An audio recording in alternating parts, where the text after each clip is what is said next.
température, en fait, tous les capteurs de température sur les véhicules fonctionnent de la même façon. Que ce soit un engine coolant température, capteur de température moteur, engine oil température, un fuel température, un inlet ou un air température sensor, fonctionnent tous de la même façon. Leur rôle, c'est de transmettre la température au module de commande, au ECM, MCM, le module de commande du moteur. Le type, c'est un capteur thermorésistif. Ça veut dire que si on y met une température chaud-froid, il va faire varier la résistance interne. Et le type de signal, c'est un signal analogique. Il va jouer entre 0 et 5 volts. Il peut être de type positif ou de type négatif. Je m'explique. Ça veut dire que si je réchauffe, si je mets ma main sur le capteur, je le réchauffe. Type positif, la résistance va augmenter. Type négatif, la résistance va diminuer. Okay? Qui décide, c'est le constructeur qui décide ça.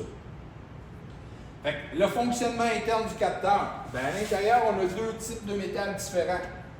On a du platine ou du plat.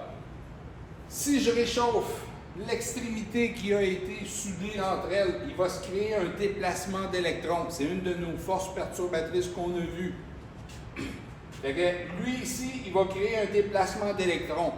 Si mon ECM envoie un 5 volts ici, le déplacement d'électrons créé par la chaleur va créer une résistance. C'est-à-dire que j'ai un 5 volts qui arrive ici, on va être ralenti, de l'autre côté, le voltage va changer. Le voltage qui revient au ECM est toujours relié à une température moteur.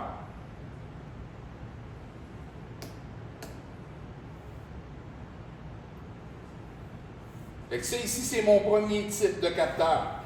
Le premier, il est bimétallique. Quand on chauffe une extrémité, fait créer un déplacement d'électrons qui crée la résistance interne. Le deuxième, c'est vraiment un composé de mélange d'oxyde métallique. La résistance de ce mélange varie avec la température qui fait varier le voltage de retour. Le principe de fonctionnement est le même, simplement qu'ici, on a un oxyde métallique qui, lui, réagit avec la température qui va ralentir les électrons. Fait que j'ai un 5 volts qui arrive dans ce sens-là, puis le voltage qui revient dans l'autre sens va être varié.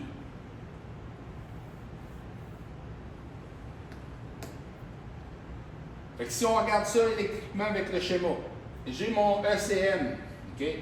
ECM qui envoie un 5 volts référence à mon capteur. Selon la température de mon sensor, selon la température du liquide, de l'air, de l'huile, du fuel, va faire varier la résistance interne. Le voltage qui va revenir sur la ligne va varier. C'est-à-dire qu'en résumé, la résistance interne du capteur va varier avec la température qui va faire varier le voltage de retour. Et ici, on voit dans le ECM qu'il fait une différence de potentiel. C'est-à-dire qu'il va vérifier le voltage qui sort versus le voltage qui rentre.